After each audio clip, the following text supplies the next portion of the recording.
ఇది భారతదేశం. ఇది నా దేశం. ఇది భారతదేశం. ఇది లౌకిక దేశం. విభిన్న మతాల వారు, విభిన్న జాతుల వారు, విభిన్నమైన కులాలతో హిందూ, ముస్లిం, క్రిస్టియన్ భాయి భాయి అన్నట్లుగా కొనసాగుతున్నటువంటి ఏకైక ప్రజాస్వామిక దేశం నా దేశం భారతదేశం. భారతదేశాన్ని నేను ప్రేమిస్తున్నాను. మన దేశాన్ని మనం ఎల్లప్పుడూ ప్రేమించాలి. మన భారతదేశం యేసయ్యకే సొంతం. ఎందుకంటే ఆయనే సర్వలోక జగద్రక్షకుడు. ఆయన ద్వారానే సమస్త సృష్టి కలిగింది. ఆమేన్. క్రీస్తు విజయం అనే మన ఈ ఛానల్కి స్వాగతం, సుస్వాగతం.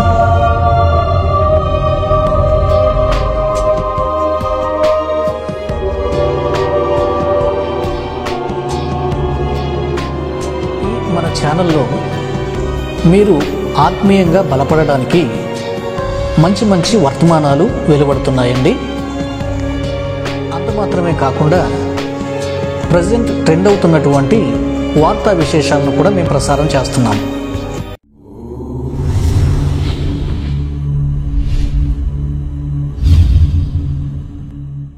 అందరికీ నమస్తే, జై శ్రీరామ్. నేను కళ్యాణ్ శివశక్తి. హైదరాబాద్ శివారులో రంగారెడ్డి జిల్లా శంకర్పల్లి మండలం జాన్వాడ అనేటటువంటి గ్రామంలో మంగళవారం అర్ధరాత్రి ఒక చర్చి దగ్గర రోడ్డు పనుల విస్తరణ నిమిత్తము గ్రామస్తులలో ఉన్నటువంటి వ్యక్తులు రెండు వర్గాలుగా విడిపోయి కొట్టుకోవడం జరిగింది. ఒక వర్గం మీద మరొక వర్గం దాడి చేయడం వల్ల ఇరు వర్గాలలో ఉన్నటువంటి వ్యక్తులకు దెబ్బలు తగలడము, తర్వాత వాళ్ళిద్దరూ పోలీసులను పిలవడము, పోలీసులు రావడం, వాళ్ళ మీద కేసులు బుక్ చేయడము, ఎఫ్ఐఆర్ నమోదు చేయడం, ఆ గొడవను సర్దుమణిగించడం అన్ని చకచకా జరిగిపోయినాయి. అయితే ఈ విషయాన్ని ఆసరాగా తీసుకుని మొదటి పాయింట్ అండి, చాట్లపల్లి కళ్యాణ్ గారు, ఈయన శివశక్తి సంస్థలో యాక్టివ్ పర్సన్గా ఉన్నారండి. నాకు ముఖ పరిచయం కూడా ఉంది. కరుణాకరణ కానీ చాట్లపల్లి కళ్యాణ్ గారిని నేను ముఖాముఖి చూశానండి. సరే, వ్యక్తిగతంగా మంచివారు. ఇకపోతే మత విషయాలకు వచ్చినప్పుడు కాస్త సరే ఘాటుగా స్పందిస్తారండి.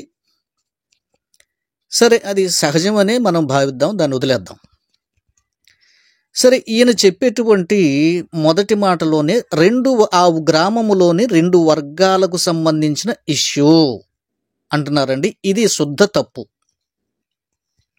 ఎలాగండి? ఇప్పుడు రెండు పార్టీల మధ్య గొడవ అంటాం అంటే ఏంటండి? వాళ్ళు ఏ కులానికి సంబంధించిన వారైనా ఆ రెండు పార్టీల్లో జాయిన్ అయ్యి ఉంటారు.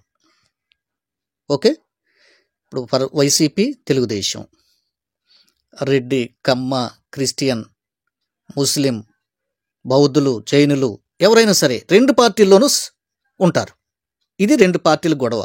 అట్లాగే రెండు వర్గాల గొడవ అంటే అర్థం ఏంటండి? రెండు వర్గాల గొడవ అన్నా కూడా ఇలాగే ఉండి తీరాలి. అంటే ఆ గ్రామంలో ముస్లింలు, క్రైస్తవులు, హిందువులు, రకరకాల ప్రజలు ఉంటారు. ఏదో ఒక ఇష్యూ మీదుగా వారు రెండుగా చీలిపోయారు. ఇది రెండు వర్గాల గొడవ. అర్థమైందండి? లేదా ఫ్యాక్షనిజం చూస్తాం. కులం ఒకటే ఉంటుంది, కుటుంబ తగాదాలు, కలహాలతో రెండు వర్గాలుగా విడిపోయి తన్నుకుంటారు. ఈ చిన్న లాజిక్ ఎట్లా మిస్ అయ్యారు సార్? అక్కడ రెండు వర్గాల మధ్య గొడవ కాదండి, రెండు మతాల మధ్య గొడవ. అది మీరేదో మసిబూసి మారేడుకాయ చేయాలనుకుంటే మేము ఎలా వదిలేస్తామండి కళ్యాణ్ గారు? ఏంటండి? హిందూ వర్సెస్ క్రిస్టియన్స్, కులాలు పక్కన పెడదాం.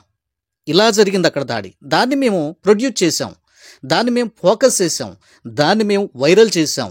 దాని మీద వెంటనే ప్రభుత్వం స్పందించింది. యేసయ్యకు మహిమ ఘనత కలుగుగాక. ఆమేన్. ఇది క్రీస్తు విజయం. ఈయనేమంటారంటే రెండు అంశాలు నేను ప్రస్తావన చేస్తాను. ముందు గ్రామంలో ఉన్న అక్కడ జరిగిన విషయాల్ని నేను చెప్తాను. బహుశా ఈయన అక్కడికి వెళ్ళినట్టుగా ఉన్నారండి. ఆ గ్రామాన్ని విజిట్ చేసినట్టున్నారు. మన కరుణాకరన్ను కళ్యాణ్ గారు.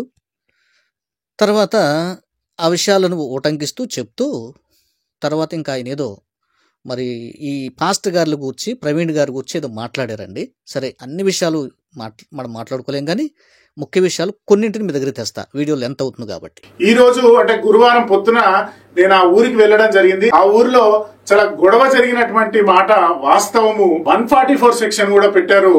144 సెక్షన్ పెట్టి ఆ ఊరిలోకి ఎవరిని రానియకుండా ఎంట్రన్స్ దగ్గరనే సుమారు 50 మంది పోలీసులు గస్తీ కాశారు. ఊరిలో కూడా ఒక 20-30 మంది పోలీసులు ప్రతి చోట జనాల్ని గుమిగూడనివ్వకుండా ఎక్కడికక్కడ ఆ గ్రామంలోకి కొత్త వాళ్ళను రానియకుండా అడ్డుకోవడం జరిగింది. ఎలాగోలా నేను ఎవరికి కనబడకుండా ఈ రోజు ఆ గ్రామంలోకి వెళ్ళిపోవడం జరిగింది. నా వెనుక వచ్చినటువంటి వాళ్ళని పోలీసులు పట్టుకున్నారు. కాసేపు స్టేషన్ లో కూర్చోబెట్టి వాళ్ళని బయటికి పంపించడం జరిగింది. అయితే ఇలా జరిగినటువంటి విషయం ఏంటంటే, నేను ఆ గ్రామస్తులతో సుమారు 3-4 గంటల పాటు కూర్చొని ఆ గ్రామంలో జరిగినటువంటి గొడవ ఏంటి అని మొత్తం తెలుసుకుంటే నాకు ఇక్కడ ఒక చిన్న డౌట్ వస్తుందండి. 144 సెక్షన్ ఉంది, ఓకే.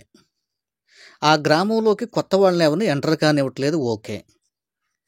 ఈవెన్ పాస్టర్స్ కానీ పక్క విలేజ్లో ఉన్నటువంటి వారు కూడా ఎవరు అక్కడికి వెళ్ళటానికి, ఎవరు వెళ్ళి ఆ గొడవల్లో మళ్ళీ రేట్ చేయడానికి లేదు అని, అందువల్ల ఎవరు రానివ్వట్లేదు, ఓకే. మీతో వచ్చిన వారిని కూడా పోలీసులు ఆపేశారు, ఓకే. మరి మిమ్మల్ని మాత్రం ఎందుకు వదిలేశారండి? ఇదేం రాజకీయం అండి? అంటే ఎవరో పోలీసుల్లో కూడా మీకు సపోర్ట్ చేస్తున్నటువంటి వారు ఉన్నారు. అదే హిందూ మతోన్మాద బుద్ధి కలిగినటువంటి వారు ఎవరో మీకు అనుమతించారు. చూసారండి ఇక్కడ కూడా ఎంత రాజకీయమో. ఏ పాస్టరు, ఏ ఇతర మతస్థులు లేకపోతే ఎవరు కూడా అక్కడికి ఎంటర్ అవ్వడానికి లేదండి. ఆయన మాటలోనే చెప్తున్నానండి. కళ్యాణ్ గారు, అమ్మమ్మో మీరు సామాన్యులు కాదండి. ఎందుకంటే ప్రభుత్వాలు మీ కదా, కేంద్ర ప్రభుత్వ పరిపాలన మీదే కదా. లేకపోతే పోలీసులు కన్నుగప్పి మోసపూరితంగా గ్రామంలోకి వెళ్ళిపోయారా? వాళ్ళు భయపడుతుంది ఇదే కదండి. అక్కడ ఏదన్నా మాట్లాడి తెచ్చి మళ్ళీ పోస్ట్ చేస్తారని ఖచ్చితంగా వీళ్ళు అదే చేశారు. చూసారండి. సార్, నేను ఇక్కడ అడిగేది ఏంటంటే, నేను అడగదలుచుకున్నది ఏంటంటే ఈ విషయంలో, పోలీసులు అందరిని ఆపేసి స్టేషన్లో కూర్చోబెట్టి మిమ్మల్ని మాత్రమే ఎందుకు ఊరిలోకి వదిలారు, కరుణాకరణ మాత్రమే ఎందుకు ఊరిలోకి వదిలారు అంటే ఇక్కడ కూడా రాజకీయం నడిచిందా? అంటే క్రైస్తవులకైతే ఒక న్యాయం, మీకైతే ఒక న్యాయమా? ఎవరు వెళ్ళకూడనటువంటి ప్రాంతంలోకి రిస్ట్రిక్షన్ ఉంటే వాటన్నింటిని దాటుకొని మీరు వెళ్ళి వాళ్ళని అడిగి వాళ్ళతో మాట్లాడి అక్కడ వీడియోలు తీసి ఎంత చేస్తున్నా పోలీసులు ఏం చేస్తున్నారు?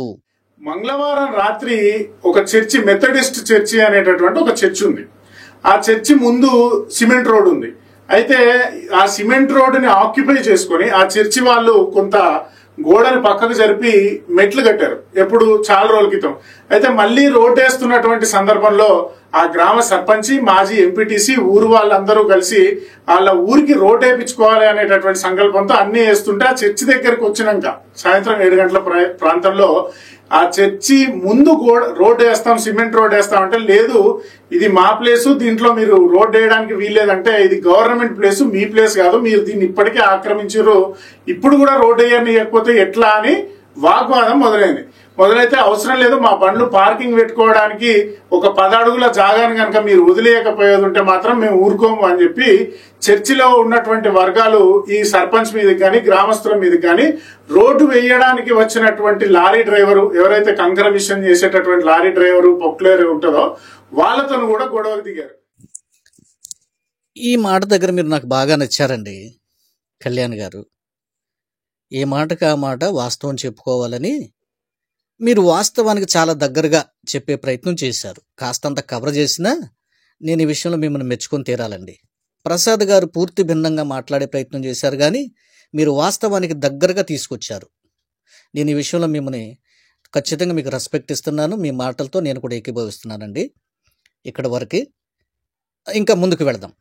ఒక చర్చి, మెథడిస్ట్ చర్చి అనేటటువంటి ఒక చర్చి ఉంది. ఆ చర్చి ముందు సిమెంట్ రోడ్ ఉంది.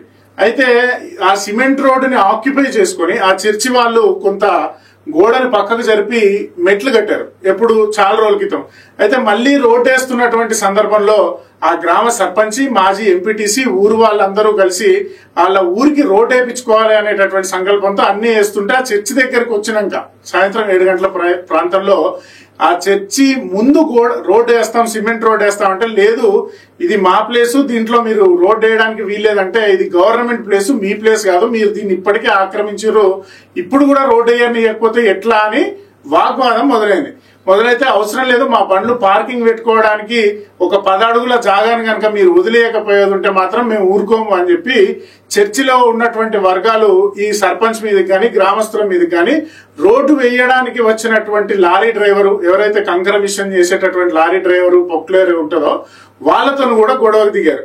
అయితే ఈ గొడవ చిలికి గాలివానలాగా మారి ఒకరినొకరు తిట్టుకునేటటువంటి స్టేజ్కి వెళ్ళినాక ఆ చర్చికి సంబంధించినటువంటి లాజరస్ అనేటటువంటి వ్యక్తి, అశోకు, స్మరణు, స్టీఫెను, తర్వాత రాజు, ఇట్లా కొంతమంది వ్యక్తులు ఆ లారీ డ్రైవర్ మీద, ఆ రోడ్డు వేయడానికి వచ్చినటువంటి కార్మికుల మీద రాళ్లతో దాడి చేశారు. తర్వాత ఆ రాళ్లతోనే గ్రామస్తుల మీద దాడి చేస్తే ఇంకా గ్రామస్తులలో ఉన్నటువంటి ఈ సర్పంచ్ గాని, ఎంపీటీసీ గాని, మిగతా గ్రామంలో ఉన్నటువంటి మిగతా వాళ్ళు, తర్వాత ఆ చర్చి వాళ్లకు మధ్య దారుణంగా గొడవ జరిగింది. వాళ్ళు తక్కువ మంది ఉంది, ఎక్కువ మంది మీద దాడి చేసేసరికి ఎక్కువ మంది ఉన్నటువంటి మిగతా గ్రామస్తులందరూ వాళ్ళ మీద తిరిగి దాడి చేయడం, వాళ్ళకు కూడా చాలా గట్టిగా దెబ్బలు తగిలినాయి. ఆ చర్చికి సంబంధించినటువంటి వ్యక్తులతో 2-3 తలలు కూడా పగిలిపోయినాయి. వాస్తవంగానే చెప్పుకోవాలి.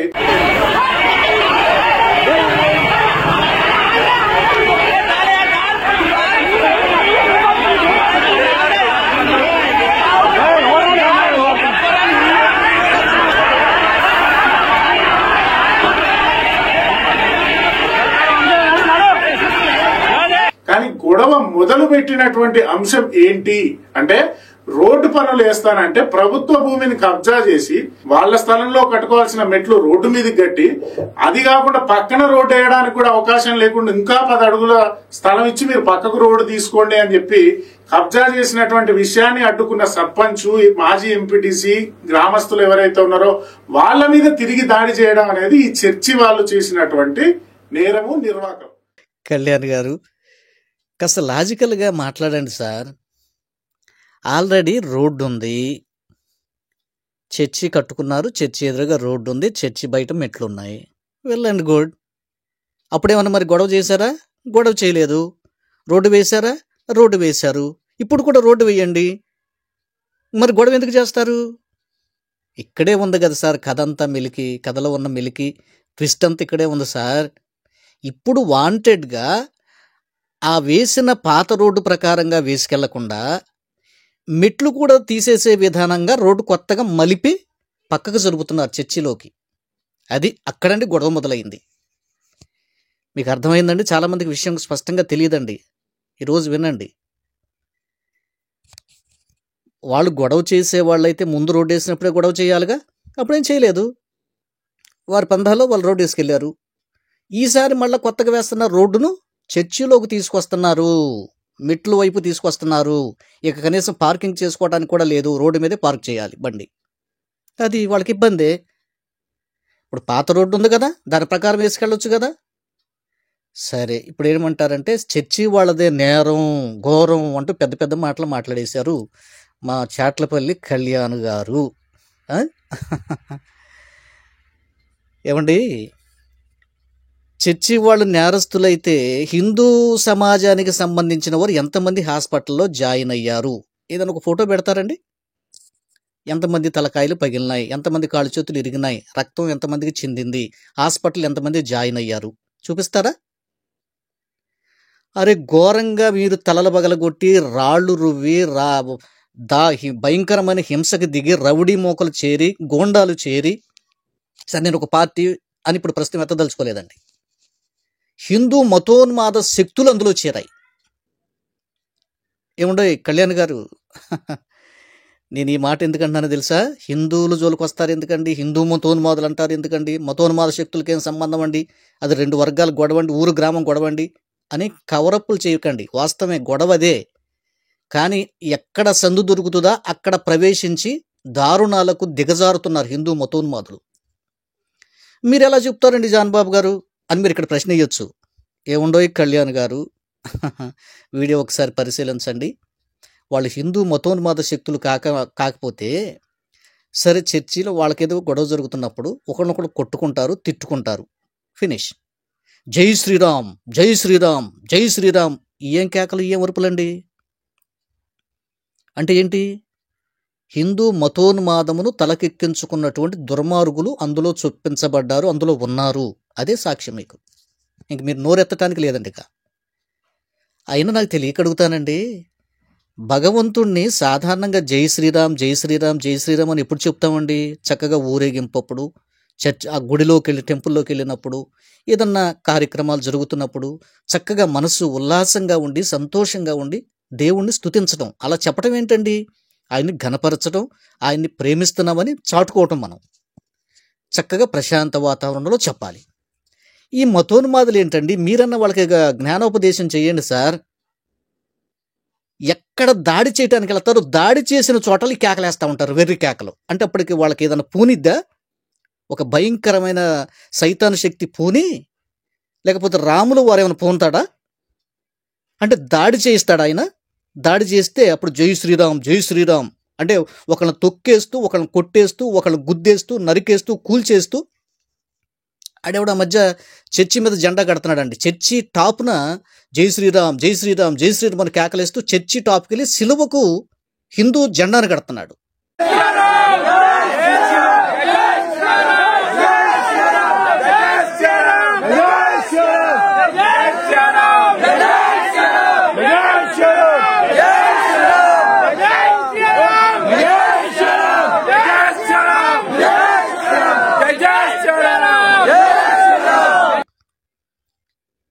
ఇదేంటండి? అంటే ఎవరైనా తొక్కేస్తున్నప్పుడు, అణిచేస్తున్నప్పుడు, బాధిస్తున్నప్పుడు జై శ్రీరామ్, జై శ్రీరామ్ అని అరవమని శ్రీరాములు వారు ఏమన్నా వీళ్ళు పూనుకుంటాడా? లేకపోతే ఏమైనా సాతాను శక్తులు పూనుకుంటాయా? ఇది మత పిచ్చా, మతం ఉన్మాదమా? జవాబు చెప్పండి సార్, మాకు తెలియట్లేదు. ఎంతకాలం ఇలాగ కవరప్ చేస్తా ఏమంటే హిందూ సమాజాన్ని మీరు మోసంలోకి నడిపిస్తారేంటి సార్? హిందువులు మంచివారండి, వారందరికీ న్యాయం ఉన్నట్లుగా చెప్పండి సార్. హిందూ సోదరులు మా బంధువులండి, మా బంధువులు ఉన్నారండి. బంధువులండి మాట వరుస కాదండి. హిందువులు మా బంధువులే, మా బంధువుల్లో హిందువులు ఉన్నారు. మీరు మా బంధువులేనండి. ఒక విధంగా హిందువులు మా సోదరులు, మా అన్నదమ్ములు. ముస్లింలు మా అన్నదమ్ములు, మనమందరం అన్నదమ్ములం. మీరు న్యాయంగా మాట్లాడండి. ఎంతసేపు హిందూ శివశక్తి అని పెట్టుకున్నాం కాబట్టి, హిందూ సంస్థ కాబట్టి హిందువులనే కాపాడదాం, హిందువులనే వెనకేసుకొద్దాం, ఏదన్నా కొట్టండ్రా, నరకండ్రా, చంపండ్రా, హిందువులే రైట్, హిందువులే రైట్, హిందువులే రైట్. ఏంటండి పాడిందే పాడరా ఏదో అంటారు సామెత. మేము అలాగుండవండి. జరిగింది జరిగినట్టుగానే ఖండిస్తాం. కొన్నిసార్లు పాస్టర్లు తప్పు చేసి నేనే ఖండించాను. ఉన్నది ఉన్నట్లుగా మాట్లాడతాం మేము మ్యాక్సిమం. గుర్తుపెట్టుకోండి. అలా న్యాయంగా ధర్మంగా మాట్లాడండి సార్. తమ్ముడు తనవాడైన ధర్మం మాట్లాడాలి అన్న లోకోక్తి ఉంది మన భారతదేశంలో.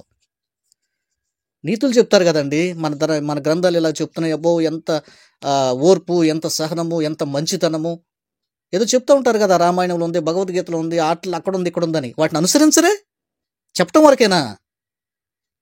అయ్యయ్యో, ఇలాగైతే ఎలాగండి? సమాజాన్ని మీరు ఎటు తీసుకెళ్తున్నారండి? హిందూ సోదరులు మంచివారండి, అనవసరంగా వాళ్ళు రెచ్చగొడుతున్నారండి మీరు ఏదేదో తప్పు చెప్పి. ఏమంటే దేవుడు చూస్తున్నాడు, దేవుడు వింటున్నాడు. తగిన కాలంలో దేవుడు చర్య తీసుకుంటాడు. గుర్తుంచుకోండి, ఎవరైనా సరే, నేనైనా మీరైనా సరే. ఇంక నేను కొంచెం ముందుకెళ్ళి ఒక పాయింట్ దగ్గర పాస్టర్ల గురించి మాట్లాడారండి. ఆ పాయింట్ వినిపించి నా వీడియోని క్లోజ్ చేస్తా, లెంత్ ఎక్కువ అవుతుంది కాబట్టి. ఓకేనా?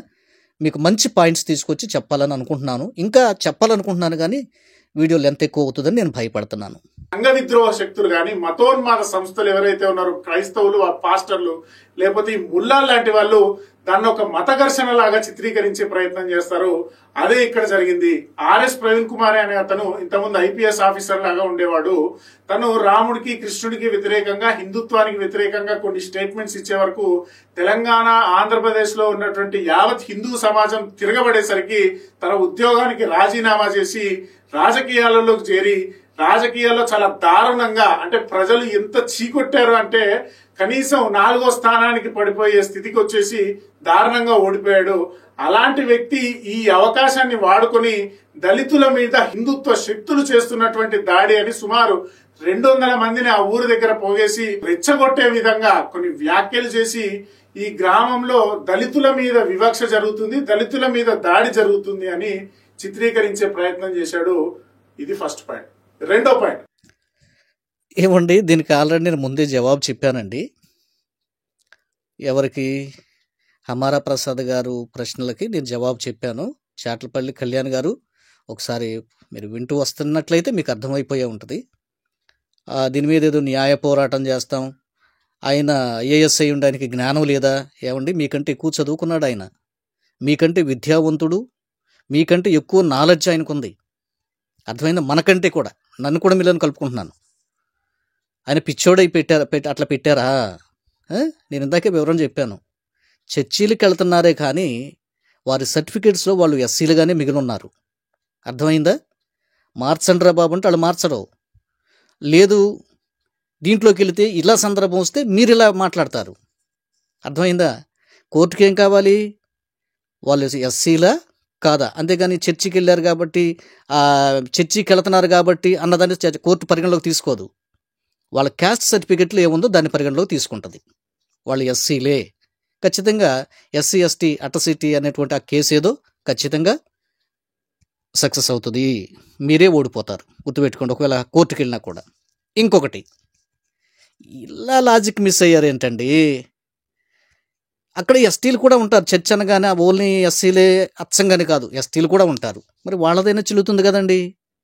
ఇట్లా చిన్న చిన్న లాజిక్లు మిస్ అయిపోయి న్యాయ పోరాటం చేస్తాం ఏంటి సార్? సరే, పాస్టర్లు ఈ హనీ జాన్సన్ గారు కానీ, ఈ అజయ్ బాబు గారు కానీ, వికేఆర్ గారు కానీ, జాన్ బాబు గారు, ఇట్లాంటి చిల్లర పాస్టర్లు ఓ 10-15 మంది ఎట్లా తయారైపోయారంటే, మణిపూర్ తరహాలో క్రైస్తవుల మీద దాడి, తెలంగాణ రాష్ట్రంలో క్రైస్తవుల మీద విరుచుకు పడుతున్నటువంటి ఆర్ఎస్ఎస్, బీజేపీ, హిందూ మతోన్మాద సంస్థలు అని చెప్పి 4 వీడియోలు పెట్టేసి, మీరంతా మాకు డబ్బులు ఇవ్వండి, డబ్బులు ఇస్తే మీ డబ్బులన్నీ పోగేసుకుని మేము అక్కడికి వెళ్ళి క్రైస్తవులకి వాళ్ళకు మా చేతుల్లో ఉన్న డబ్బు, మా జేబుల్లో ఉన్న డబ్బు, మీ డబ్బు కల్పిస్తామంటారు. దొంగనా కొడుకులు ఎవడు రూపాయలు మొత్తం తీసుకుని జేబులు వేసుకుంటారు, అమాయక క్రైస్తవులను దోచుకు తినేస్తారు. ఇక్కడ ఆర్ఎస్ ప్రవీణ్ కుమార్ అనేటటువంటి వ్యక్తిది రాజకీయ స్వలాభం అయితే, ఈ దొంగనా కొడుకులైనటువంటి పాస్టర్లది ఆర్థిక దాహం, ధనదాహం. అంటే రాజకీయ ప్రయోజనం కోసం, ధనదాహం కోసం ఒక గ్రామాన్ని నిట్టనీలులా చీల్చేసేటటువంటి ప్రయత్నం అనేది జరుగుతుంది. కాస్త ఆ భాషా శైలి మార్చండి సార్. పాస్టర్లు దొంగన డాష్ డాష్ అంటూ ఏదో బూతు మాటలు వాడుతున్నారు. అది అమర్యాదగా అనిపించట్లేదండి? మరి మీ సాంప్రదాయాల్లో, మీ గ్రంథాల్లో అలాగే ఉంటుందా? అంటే మనకి ఏదైనా కాస్త విరోధంగా ఉన్నారంటే వాళ్ళని అలా బూతులు తిట్టాలి అని ఏమన్నా మీ గ్రంథాల్లో ఉంటుందా? నాకైతే తెలియదండి. మా పరిశుద్ధ గ్రంథం అయితే శత్రువును కూడా ప్రేమించు, శత్రువు ఆకలిగుంటే భోజనం పెట్టు, దాహం అయితే నీళ్ళివ్వు, సత్ప్రవర్తన కలిగి ఉండండి, నిన్ను వలి నీ పొరుగువాన్ని ప్రేమించండి అని మాకు బైబిల్ బోధిస్తుందండి చాట్లపల్లి కళ్యాణ్ గారు. సరే, ఈ విషయాల్లో నా పేరు కూడా ప్రస్తావన చేశారండి. ఈ పాస్టర్లు కొంతమంది దొంగలు స్వార్థ బుద్ధితో, ఆర్థిక దాహంతో డబ్బులు పోగేసుకోవటానికి మణిపూర్ తరహా ఇలా చేయబోతున్నారు అన్నట్లుగా వీళ్ళు మాట్లాడతారు అంటూ చాట్లపల్లి కళ్యాణ్ గారు మాట్లాడారు. కళ్యాణ్ గారు, నాకు తెలుసండి ఇట్లాంటి మాటలు వస్తాయని. వాస్తవంగా నేను కూడా మణిపూర్ ప్రస్తావన నా వీడియోలో కూడా చేశాను, ఇంకెవరో కూడా మాట్లాడినట్టుగా ఉన్నారు. సరే, మరి ఇదేంటండి? మరి ఇది న్యాయమేనా? అక్కడ జరుగుతుంది కూడా అదే కదా. కుకీలకు మెయితీలకు మధ్య వివాదం. మెయితీలు అంటే హిందువులు, కుకీలు అంటే యేసు ప్రభువుని ఆరాధించేవారు. సేమ్ ఇక్కడ కూడా జరిగింది అదే కదా. హిందువులైన వారు క్రైస్తవులైన వారి మీద దాడి చేశారు. సేమ్ అదే. అలాంటి తరహా వ్యవహారం జరుగుతుందేమో భవిష్యత్తులో, జాగ్రత్త అని హెచ్చరించడం తప్ప కాదే.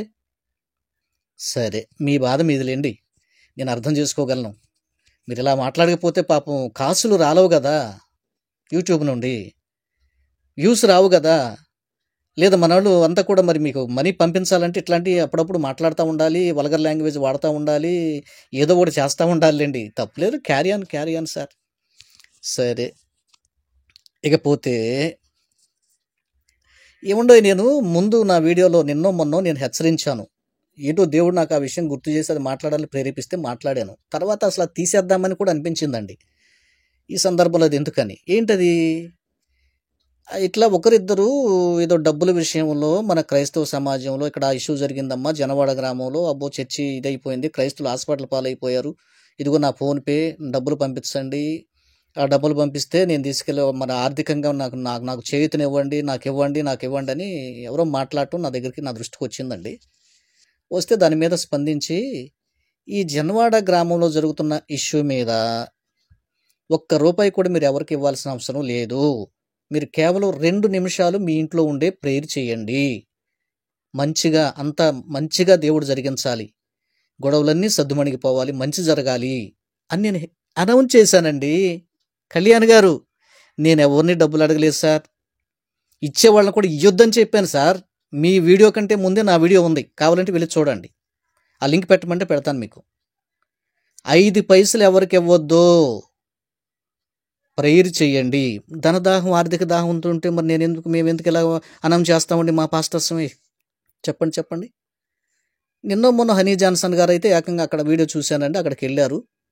మరి నాకు తెలిసి ఆయన దగ్గర ఉన్న డబ్బులే వారికి ఇచ్చాడండి. మంచిది, ఇది క్రైస్తవ్యం. చూసారా? కాబట్టి జాన్ బాబు గారు, విజయ్ కుమారు, లేకపోతే ఇంకొక పాస్టర్ గారు వీళ్ళంతా ఇట్లా గొడవ చేస్తున్నారు అంటారేంటి సార్? మేము ఎక్కడ డబ్బులు తీసుకొని దాచుకోవటం మీరు చూసారా? ఈ యుద్ధం నేను ఉంచేసాం కదా, మీకు ఇంకా బేషరతుగా కనిపిస్తుంది కదా, మీకు కళ్ళ ముందే కనిపిస్తుంది. నేనే స్పష్టంగా 2 రోజుల క్రితమే వీడియో చేశాను నేను. చూసారా? కాబట్టి మాకు ధనదాహం లేదు సార్. మా మీద దాడి చేస్తే మేము ఊరుకోం సార్, ఊరుకోం. ఎందుకు ఊరుకోవాలండి? ఎంతకాలం ఊరుకోవాలండి? ఎంతకాలం సహించాలండి? కుంకుమ బొట్లు పెడతారు, పేడ కల్లావి జల్లుతారు, చొక్కాలు జించుతారు, పిడిగుద్దులు గుద్దుతారు, జై శ్రీరామ్ అంటూ చర్చిలను కూల్చేస్తారు, దాడులు చేస్తారు. అంటే మీరు ఎంత చేస్తుంటే మేము సహించాలా? నాకు తెలియక అడుగుతాను, నేను ఒక ప్రశ్న వేస్తానండి. ఏ క్రైస్తవుడైనా మీ టెంపుల్ మీదకు వచ్చి దాడి చేస్తూ జై యేసు, జై క్రీస్తు అని ఎప్పుడైనా అరిచారండి? ఎక్కడైనా చరిత్రలో ఉందా? మన భారతదేశంలో, మన కాలంలో ఎక్కడైనా మీరు చూసారా? ఏ క్రైస్తవుడైనా హిందువుని పట్టుకొని కొట్టడం చూసారా? ఏ ముస్లిం అయినా హిందువుని పట్టుకొని కొట్టడం చూసారా? అన్యాయంగా, అక్రమంగా? మరి మీకేంటి బొచ్చెడు కేసులు ఉన్నాయి. బైబిల్ని విమర్శిస్తారు, భయంకరంగా బూతులు తిడతారు. ఏంటండి మీ ఏం సాంప్రదాయాలు, ఏమి గ్రంథాలు మీవి, ఏం మతం మీది? నన్ను క్షమించండి, హిందూ మతాన్ని దూషించాలని నా ఉద్దేశం కాదండి. దానిలో మంచి విషయాలే ఉంటాయి. కానీ కొంతమంది మతోన్మాదంతో ఇలాగా బిహేవ్ చేస్తున్నప్పుడు సార్, మీలాంటి జ్ఞానవంతులు కరుణాకర్ కానీ, మీరు కానీ, ప్రసాద్ గారు కానీ, లలిత్ గారు కానీ, మీరు చక్కగా వాళ్ళకు ఉపదేశించండి. మీ మతం మీరు దాన్ని ప్రొడ్యూస్ చేయండి, దాన్ని ఎక్స్టెన్షన్ చేయండి, లేదా దాని గురించి చెప్పండి, దాన్ని విస్తరింప చేసుకోండి, తప్పులేదు, రాజ్యాంగబద్ధంగానే. మా మతాన్ని మేము విస్తరింప చేసుకునే ప్రయత్నం చేస్తుంటే మీరు ఎందుకు దాడులు చేస్తారు? దీనికి మీ దగ్గర సరైన జవాబు ఉండదు. ఒకటే బాధ, అందరూ క్రైస్తవులు అయిపోతున్నారు, భారతదేశం అంతా క్రైస్తవ దేశం అయిపోతుందేమో, ఇది మీకు భయం పట్టుకుంది. ఏమండి, అది మంచిదే కదండి. భారతదేశం క్రైస్తవ దేశం అయితే తప్పేంటండి? ఏమండి, మంచిదే కదా. క్రైస్తవులు అంటే ఏంటండి? ప్రేమ, సహనము, జాలి, మంచితనము. వ్యభిచారం మానేస్తారు, దొంగతనాలు మానేస్తారు, బూతులు మానేస్తారు, అబద్ధాలాడటం మానేస్తారు, త్రాగటం మానేస్తారు, మంచివారుగా బ్రతుకుతున్నారండి. దొంగతనాలు మానేస్తారండి. సువార్తపురం దొంగలతో నిండుండేదండి, ఇప్పుడు సువార్తపురం అయిపోయిందండి, మంచివారు అయ్యారండి క్రైస్తవులుగా మారి. ఇంకా మీకు సంతోషపడాలి కదండి. క్రైస్తవం ఏమన్నా మోసగాళ్ళుగా మార్చేస్తుంటే, క్రైస్తవంలోకి వచ్చి దొంగలుగా, నరహంతకులుగా తయారవుతుంటే మీరు దాడులు చేయండి, మంచిదే. కానీ అలా కాదే క్రైస్తవ్యం అంటే. మరి ఎందుకండి మీకు ఇంత ఈర్ష్య, ఇంత బాధ ఏంటండి? నాకు తెలియక అడుగుతాను. ఇంత నొప్పి ఏంటండి? పాస్టర్లను ఆ రీతిగా తిట్టిపోస్తున్నారు. సారీ అండి ఈ మాట అన్నందుకు. కనుక చాట్లపల్లి కళ్యాణ్ గారు, కరుణాకర్ గారు, హమారా ప్రసాద్ గారు, లలిత్ కుమార్ గారు, కరుణాకర్ గారు అనలేండి, మన కరుణాకర్ కదా, మా కరుణాకర్. సో కనుక ఈ విషయాల మీద మీకు చేత అయితే ఇప్పుడు నేను మాట్లాడే విషయాల మీద జవాబు ఇవ్వండి, చూద్దాం. డిబేట్ కూర్చుందాం రండి, మరి దీని మీద మాట్లాడదాం రండి. మరి ఛాలెంజ్ సర్లేండి, ప్రేమపూర్వకంగా దీన్ని తీసుకోండి. ఛాలెంజ్ అంటే అబ్బో జాన్ బాబు గారు ఛాలెంజ్లు చేస్తున్నాడు అని మళ్ళీ దాన్ని వేరుగా తీసుకోకండి. సరదాగా అన్నాను నేను. ఓకే, సరే సార్, ఒకసారి ఆలోచించండి. ఈ వీడియో గురించి కూడా మీరు ఆలోచించండి. మీకు చేత అయితే ఏది ఏమైనండి మిమ్మల్ని నేను అప్రిషియేట్ చేయాలి. ఎందుకంటే మీరు వాస్తవానికి దగ్గరగా తీసుకెళ్ళి చెప్పే ప్రయత్నం చేశారు ఈ విషయంలో. నేను ఈ విషయంలో మాత్రం ఖచ్చితంగా మిమ్మల్ని మెచ్చుకుంటున్నాను కళ్యాణ్ గారు. Okay, thank you. దేవుడు మిమ్మల్ని, మీ కుటుంబాన్ని రక్షించి, దీవించి, మీ పిల్లల్ని ఆశీర్వదించును గాక. ఆమేన్. Thank you. God bless you. మన తెలుగు ప్రజలందరి కొరకు ప్రత్యేకంగా ప్రార్థిస్తున్నాం అని చెప్పడానికి నేను సంతోషిస్తున్నాను. ఓకే అండి. God bless you. Once again మీ అందరికీ వందనాలు.